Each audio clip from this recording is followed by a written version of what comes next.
तुम पास आए यूं मुस्कुराए, तुमने न जाने क्या सपने दिखाए, अब तो मेरा दिल जागे ना सोता है, क्या करूँ हाय कुछ कुछ होता है, क्या करूँ हाय कुछ कुछ होता है। शायरीটা শুরু করার আগে তোমাদেরকে কি বলতে হবে? তোমাদেরকে বলতে হবে ইরশাদ ইরশাদ বলেছো তো এবার শায়রিটা শোনো, আমি আমার মতো করে বলার চেষ্টা করছি। कभी कभी मेरे दिल में ख्याल आता है कि जैसे तुमको बनाया गया है मेरे लिए, तू अब से पहले सितारों में बस रही थी कहीं, तुझे ज़मीं पे बुलाया गया है मेरे लिए। सैर कर दुनिया की काफिल, ये जिंदगानी फिर कहा, अगर फिर जिंदगानी रह भी गई तो फिर ये नौजवानी फिर कहा। মানে দ্যাট টু 12 আওয়ার্স 15 মিনিটসে আমি বাড়ি পৌঁছে যাচ্ছি। মানে এটা তো ফাস্টার দেন গুগল ম্যাপ, মানে আমার এটা বলাটাও ভুল হবে, ফাস্টার দেন গুগল ম্যাপ নয়, এটা হচ্ছে ফাস্টার দেন রাজদীপ পাইন। তার কারণ ফার্স্ট এপিসোডে আমি কলকাতা টু বারাণসী করেছিলাম হচ্ছে 14 ঘন্টায়, আর রিটার্ন করলাম 12 ঘন্টা 15 মিনিট। My goodness. সকালবেলা জাস্ট ঘুম থেকে উঠে আমি একটা পরিস্থিতি দেখলাম, সেই পরিস্থিতিটা তোমাদেরকে দেখানোর জন্য নিয়ে এসেছি আমি এই লিফ্রি হস্টেলের টেরিসে। সেই পরিস্থিতিটা হচ্ছে কিছুটা এইরকম। আজ আমার বিদায়ের পালা বেনারস থেকে। আমার মনটা ঠিক যেরকম ভারাক্রান্ত, প্রকৃতিও কিন্তু সেই রকমই ভারাক্রান্ত রূপ দেখাচ্ছে।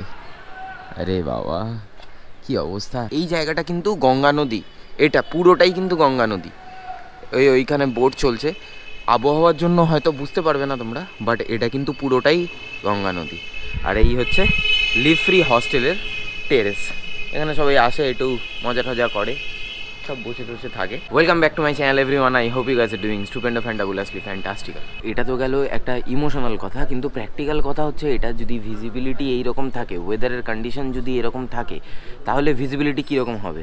আর সেই ভিজিবিলিটিতে রাইড করাটা কিন্তু একটু হলেও ডিফিকাল্ট হয়ে যায়। আর মোটামুটি একটু তো বেলা হয়েই গেছে, বেলা হয়েছে মানে এখন এই মুহূর্তে বাজে হচ্ছে 9:45। আমি এখন অবধি বেরোইনি, কারণ আমি একটু আজকে লেটেই উঠেছি ঘুম থেকে। তো ঠিক আছে, যা হবে দেখা যাবে। বাবা কাশী বিশ্বনাথ বলে বেরিয়ে পড়বো।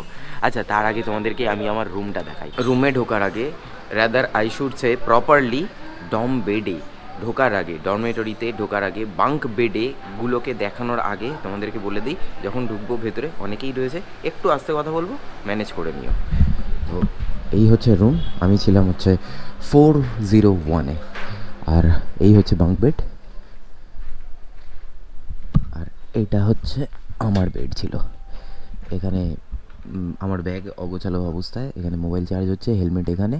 এই হচ্ছে বাঙ্ক বেড। সকালবেলা উঠে গরম গরম চা, আর পেছনে ভোলে বাবা। এটা হচ্ছে লিফ্রির অ্যাম্বিয়েন্স। এই দিকটা হচ্ছে রিসেপশন, আর এখানে হচ্ছে তোমাদের সমস্ত টেবিলগুলো রাখা আছে। এখানে আসো, বসো, চিল্যাক্স মুডে রিল্যাক্স করো, একদম বিন্দাস অবস্থা। আর এই দিকটা, এইখানটা হচ্ছে কিচেন। দাঁড়াও তোমাদেরকে উপরে নিয়ে যাই, চলো। একটা দারুণ জিনিস দেখো, আমি যখন লাস্ট ইয়ার এসেছিলাম তখন লিফ্রিতে এই জিনিসটা ছিল না, মানে এখান থেকেই আমি শ্যুট করে গেছিলাম। বাট লিফ্রির এই জিনিসটা সব থেকে বেশি আইকেছি, সব থেকে বেশি আইকেছি হয়ে গেছে।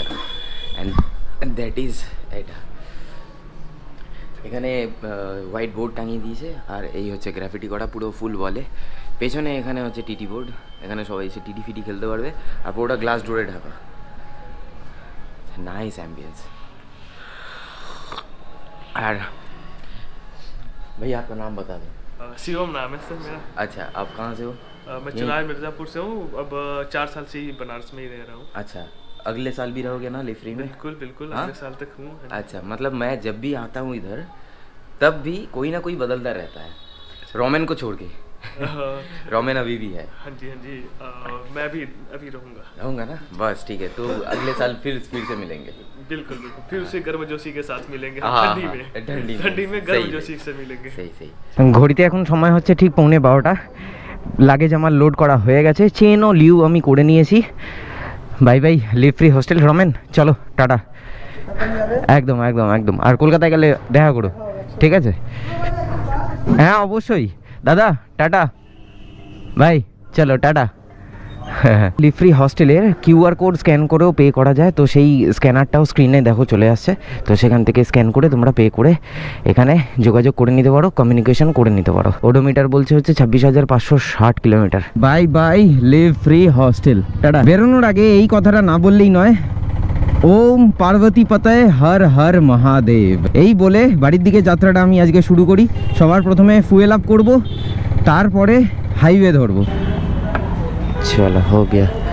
8.80 লিটার, 857.64 রুপিস। লিফ্রি হোস্টেলে সবার প্রথমে আমি 3 দিনের জন্য বুকিং করেছিলাম। 3 দিন বলতে 3 রাত 2 দিন, যেহেতু রোববার দিন আমি এখানে এসে পৌঁছেছিলাম, তো তখন সেই সময় আমার পড়েছিল 2015 টাকা।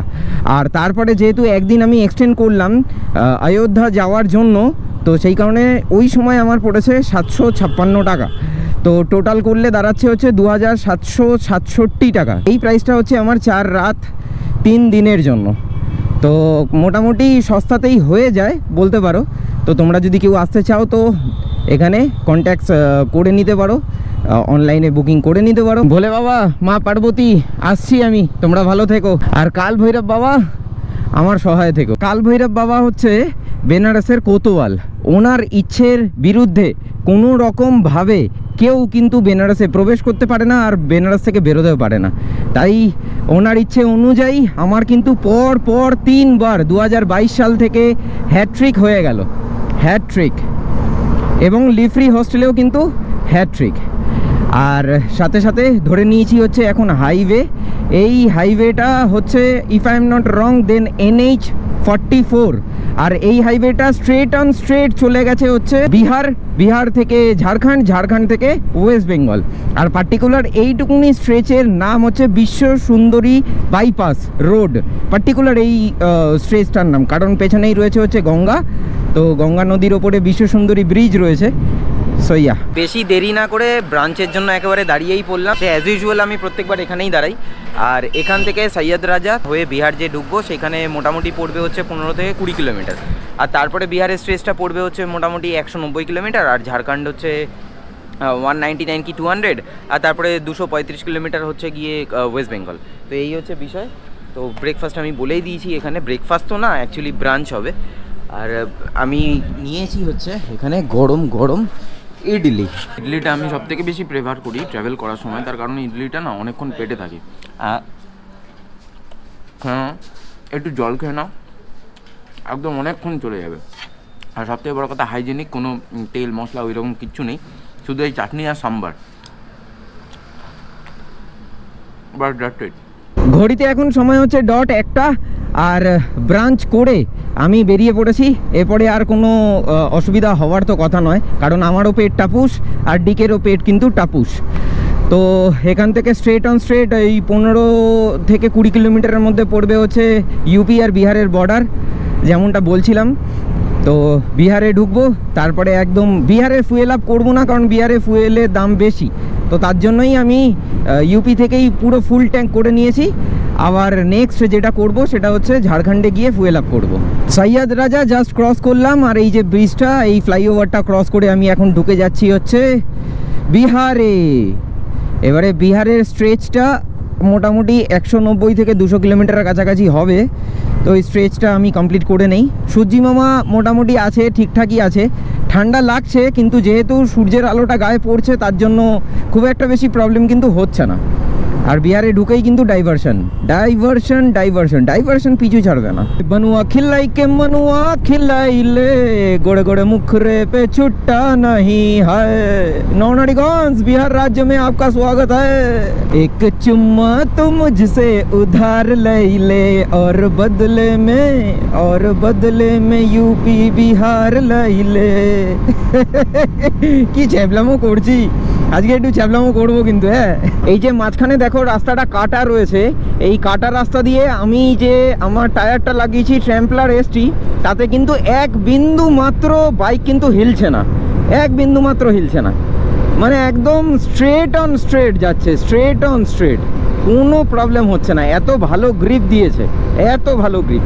তবে একটা জিনিস কি আমার ব্যক্তিগতভাবে মনে হচ্ছে যে আমি মাইলেজটা কিন্তু একটু হলেও কম পাচ্ছি, মানে সাধারণত হাইওয়ে বা লং করলে আমি মাইলেজটা মোটামুটি ওই 40-র কাছাকাছি পেয়ে যাই, তবে আমার মনে হচ্ছে আমি 35-36 এরকম মাইলেজ পাচ্ছি। বাড়িতে গিয়ে একেবারে ক্লিয়ার হিসাব করে তারপরে আমি তোমাদেরকে জানাবো। হাসতা হুয়া নুরানি চেহারা, কালি জুলফে রঙ সুনহরা, তেরি জওয়ানি তওবা তওবা হায়, ইউটিউব এবার কপিরাইট দেবে, ইউটিউব এবার কপিরাইট দেবে। কিন্তু আমি যদি গানটাকে এরকমভাবে গাই তাহলে হয়তো কপিরাইট পাবো না, আমি জানি না কি হচ্ছে, কিন্তু খুব গান গাইতে ইচ্ছা করছে বলে আমি গানটা গাইছি আর কি। তুম পাস আয়ে ইউ মুস্কুরায়ে, तुमने न जाने क्या सपने दिखाए, अब तो मेरा दिल जागे ना सोता है, क्या करूँ हाय कुछ कुछ होता है, क्या करूँ हाय कुछ कुछ होता है। আশা করি কপিরাইট পাবো না এটাতে। ছোটবেলায় স্কুলে যখন যেতাম তখন রেডিও খুব শুনতাম, ভীষণ ভীষণ ভীষণ পরিমাণে নেশা ছিল আমার রেডিও শোনার। তখন স্কুলে যেতে যেতে কানে হেডফোন দিয়ে রেডিও শুনতে শুনতে গান শুনতে শুনতে যেতাম। তো হঠাৎ করে আমার একটা বাংলা ব্যান্ডের গানের কথা মনে পড়ে গেল। ব্যান্ডটার নাম আমি অ্যাকচুয়ালি মনে করতে পারছি না এই মুহূর্তে, খুব ফেমাস ব্যান্ড, তবে ওই ব্যান্ডের এই গানটা আমার পার্টিকুলারলি এই গানটা ভীষণ ফেভারিট, ভীষণ ভীষণ ভীষণ ফেভারিট। পূব আকাশে সূর্যের বাড়ি, পশ্চিমে বালুস্তান, উত্তরে পর্বত পাহাড়ি, দক্ষিণে সাগর স্নান, গানে গানে দিলাম, গানে গানে দিলাম, গানের শরীরে লিখে রেখেছি তোমার নাম, গানে গানে তোমারে দিলাম। নাস্তে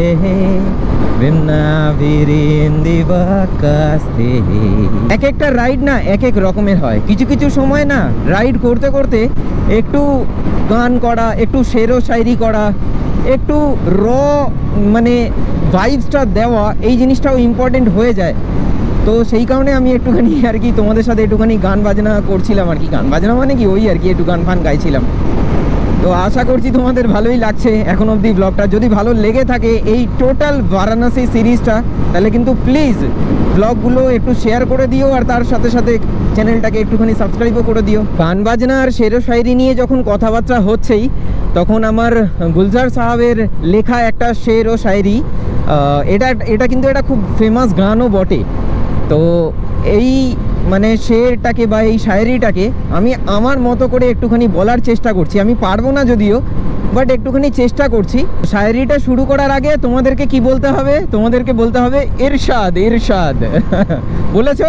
তো এবার শায়রিটা শোনো, আমি আমার মতো করে বলার চেষ্টা করছি। কভি কভি মেরে দিল মে খ্যাল আতা হ্যায় कि जैसे तुमको बनाया गया है मेरे लिए, तू अब से पहले सितारों में बस रही थी कहीं, तुझे ज़मीं पे बुलाया गया है मेरे लिए।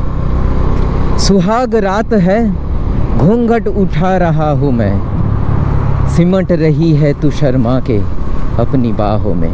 কেমন লাগলো? হয়তো পুরোটা আমার মুখস্থ নেই পুরো গানটা, মানে এটা খুব সুন্দর একটা গানও, তো এটাকে একটুখানি চেষ্টা করলাম শের ও শায়রি করে আর কি বলার আর কি। আর শের ও শায়রি করতে করতে দেখো চলে এসেছি হচ্ছে আমি সাসারামে।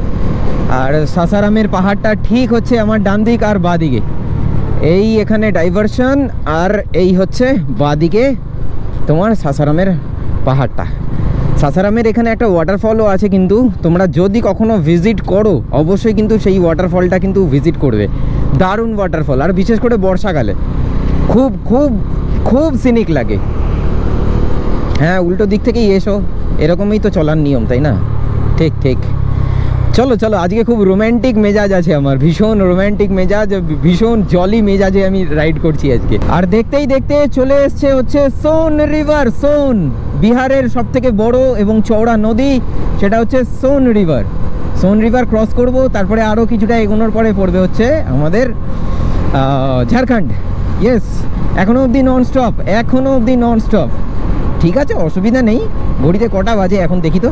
ও 2:15। হ্যাঁ ঠিকই আছে, 2:15-র মধ্যে সোন রিভার চলে এসেছি। একদম আরামসে চিল্যাক্স মুডে রিল্যাক্স করতে করতে তোমাদের সাথে গান বাজনা করতে করতে চলে এসেছি। এখানে বিশাল জ্যাম, কি হয়েছে এখানে বুঝতে পারছি না।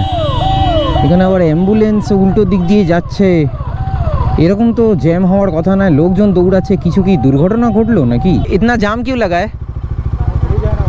हाँ, ब्रिज इधर से हटा रहा है। अच्छा, तो पूरा का पूरा रास्ता ब्लॉक कर दिया।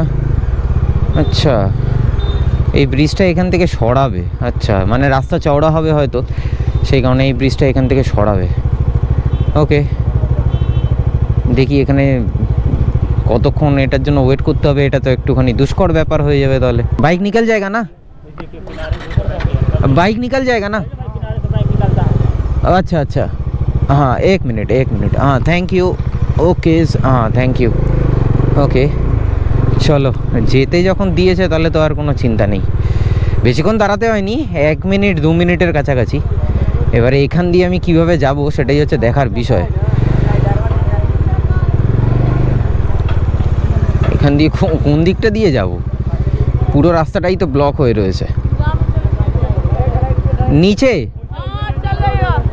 नीचे से जा पाएंगे क्या? ও আচ্ছা, এই তো একটা বাইক যাচ্ছে, দেখি। ও আচ্ছা, এইখান দিয়ে আমি এই জায়গাটা খেয়ালই করিনি। আচ্ছা, পুরো ব্রিজটাকেই এখানে জং ধরে গেছে বলে এই ব্রিজটা এখান থেকে সরিয়ে দিচ্ছে।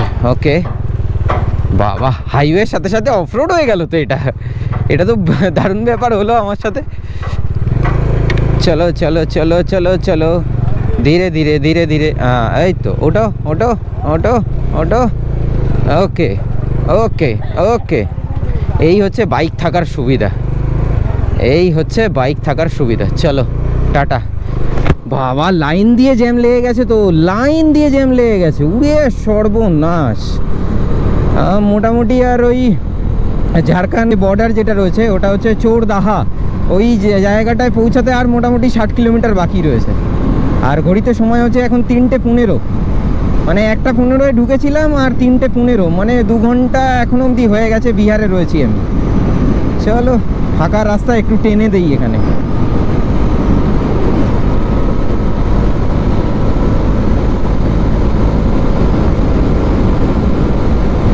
তোমাদের অনেকেরই কোয়েশ্চেন আছে যে দাদা তুমি যে এত লং ট্যুর করো, তুমি যখন অন্য স্টেট থেকে আরেকটা স্টেটে যাও তখন কি কোনোরকমভাবে আরটিও থেকে কোনো কিছু পারমিশন করাতে হয় কিনা, বা এই ধরনের যাবতীয় কোনো কাজ করাতে হয় কিনা? তো এরকম কিন্তু কোনো রকম কাজ করাতে হয় না।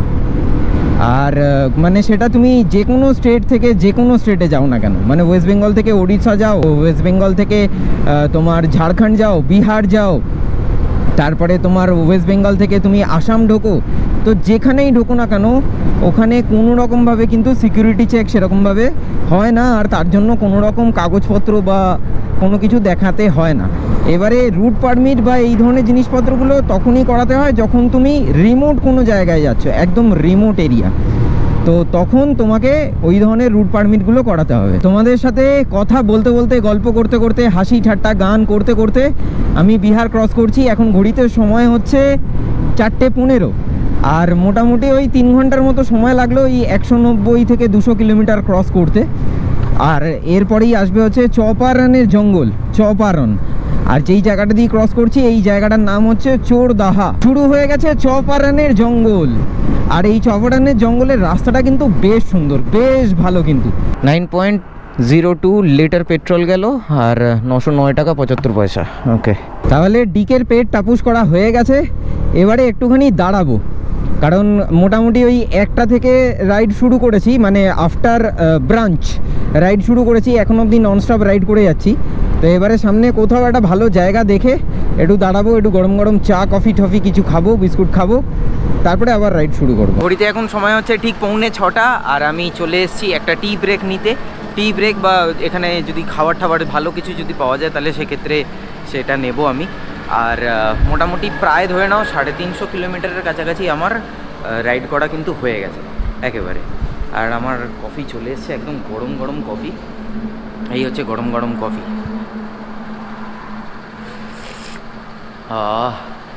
কফিটা সত্যি দরকার ছিল। যেহেতু অন্ধকার হয়ে গেছে এরপরে কিন্তু স্পিড ড্রপ হবে,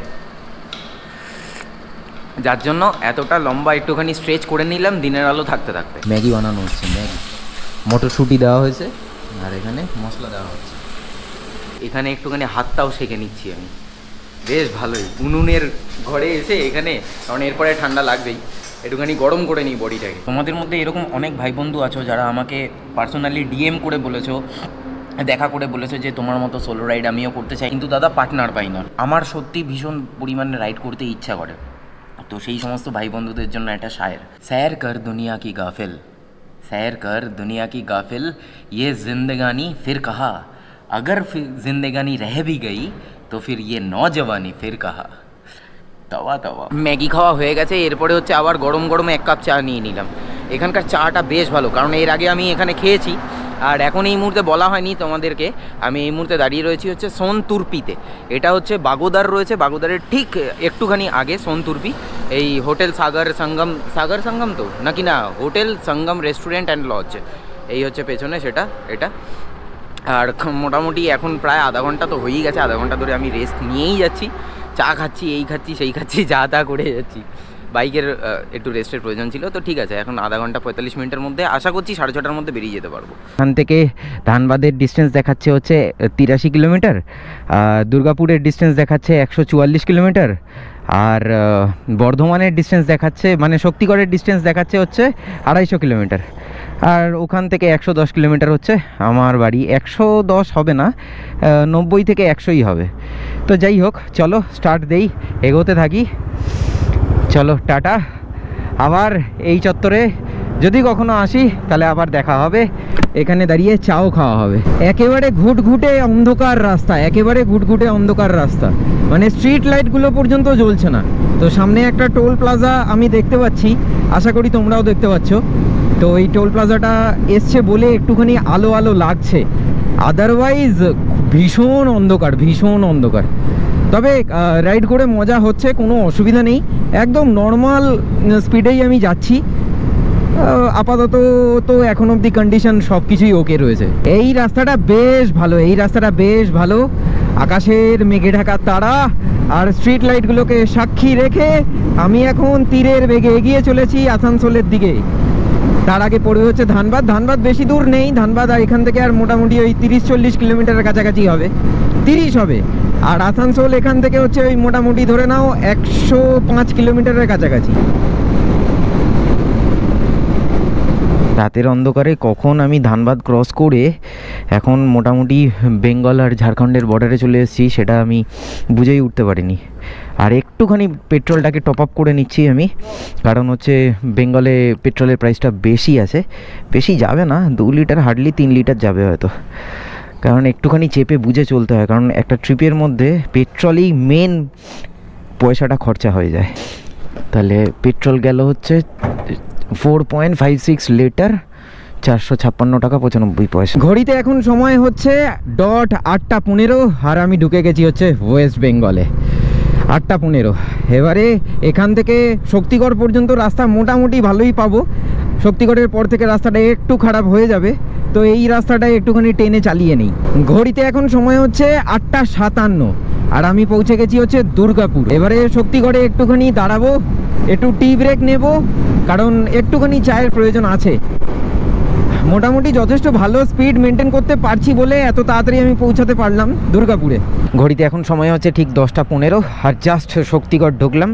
এখানে এক কাপ চা খাবো, এই ল্যাংচা মহলের সামনে দাঁড়িয়ে আছি, এখানে এক কাপ চা খাবো আর খেয়ে একটুখানি স্ট্রেচিং করে এখান থেকে জাস্ট ফুরুত হব, ডিরেক্ট যাব হচ্ছে গিয়ে বাড়ি। ঘড়িতে এখন সময় হচ্ছে 12:00 আর আমি পৌঁছে গেছি এয়ারপোর্ট, মানে বাগুইহাটি। এখান থেকে হচ্ছে আর 4 কিলোমিটার, মানে আমার বাড়ি হচ্ছে আর 4 থেকে 5 কিলোমিটারের মধ্যে পড়বে। এই হচ্ছে এয়ারপোর্ট, মানে ভিআইপি রোডে আমি উঠে গেছি। তার মানে আজকের রাইডটা আমি শুরু করেছিলাম বেলা 11:15 আর এখন আমি শেষ করছি 12টার মধ্যে, মানে দ্যাট টু 12 আওয়ার্স 15 মিনিটসে আমি বাড়ি পৌঁছে যাচ্ছি। মানে এটা তো ফাস্টার দেন গুগল ম্যাপ, মানে আমার এটা বলাটাও ভুল হবে, ফাস্টার দেন গুগল ম্যাপ নয়, এটা হচ্ছে ফাস্টার দেন রাজদীপ পাইন। তার কারণ ফার্স্ট এপিসোডে আমি কলকাতা টু বারাণসী করেছিলাম হচ্ছে 14 ঘন্টায়, আর রিটার্ন করলাম 12 ঘন্টা 15 মিনিট। মাই গুডনেস, বয় বয়, এটা আমি নিজে কি করে ফেললাম, আমি নিজেই বিশ্বাস করে উঠতে পারছি না। ও বয়, ও বয় বয়, ও ফাটাফাটি ভাই, কি স্পিড মেনটেন করেছি আমি, কি সুন্দর রিদম মেনটেন করেছি আমি। বয় ও বয়, বয় ও বয়, মানে আমি আমার নিজের রেকর্ডই ভেঙে দিয়েছি। 11:15 স্টার্ট করেছি আর এখন হচ্ছে 12টা। 12 ঘন্টা 15 মিনিটে বেনারস থেকে কলকাতা। বাড়ি বাড়ি, এই তো বাড়ি। আর যেটা আমার করতে লেগেছে হচ্ছে 14 ঘন্টা যাওয়ার সময়।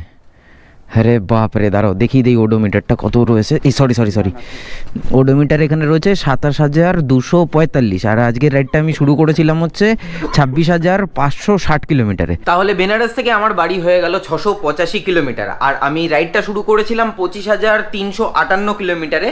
আর রাইডটা শেষ করলাম যতটুকুনি, টোটাল রাইডটা কমপ্লিট দাঁড়াচ্ছে 1887 কিলোমিটার, মানে 13 কিলোমিটার কম, 1900 কিলোমিটারের কাছাকাছি আমি রাইড করেছি। আর ফুয়েল লেগেছে মোটামুটি ওই অ্যাপ্রক্সিমেটলি 57 লিটারের কাছাকাছি, অ্যাপ্রক্স ধরে নাও। তো মাইলেজ আমি ওই মোটামুটি 33 থেকে 35-এর ভেতরেই পাচ্ছি। আমি এখন অবধি পুরোপুরি ক্যালকুলেট করিনি, তবে ক্যালকুলেট করতে হবে। এটা হতে পারে যে আমার টায়ারে এয়ার প্রেশারটা একটু কম ছিল, যার জন্য এতটা ড্রপ করেছে। আমার ডাউট আছে, এতটা কম মাইলেজ আমার পাওয়ার কথা নয় এই বাইকে, কারণ আমি এখান থেকে 40 কিলোমিটার পার লিটার আমি হাইওয়েতে আমি পেয়েছি। তো এনিওয়েজ গাইজ, আজকের এই ব্লগটা কেমন লাগলো সেটা কিন্তু কমেন্ট বক্সে কমেন্ট করে জানাতে ভুলো না। আর আজকের এই ব্লগটা কিন্তু আমি আমার যেরকম আউটরো দিয়ে শেষ করি সেরকমভাবে কিন্তু শেষ করব না, শেষ করব একটা খুব সুন্দর শায়েরি, যেটা লিখেছে হচ্ছে জাকির খান। তো সেই শায়েরিটা দিয়ে আমি শেষ করব। তো अर्ज किया है देखी है ना उम्मीदी अपमान देखा है, ना चाहते हुए भी माँ बाप का झुकता आत्मसम्मान देखा है, अपनों को छूटते देखा है, सपनों को टूटते देखा है, हालात की बंजर ज़मीन फाड़ कर निकला हूँ, हालात की बंजर ज़मीन फाड़ कर निकला हूँ, बेफिक्र रहिए मैं शोहरत के धूप में नहीं जलूँगा, आप बस साथ बनाए रखिएगा, अभी तो मैं लंबा चलूँगा। देखा होच्छे परेर ब्लगे।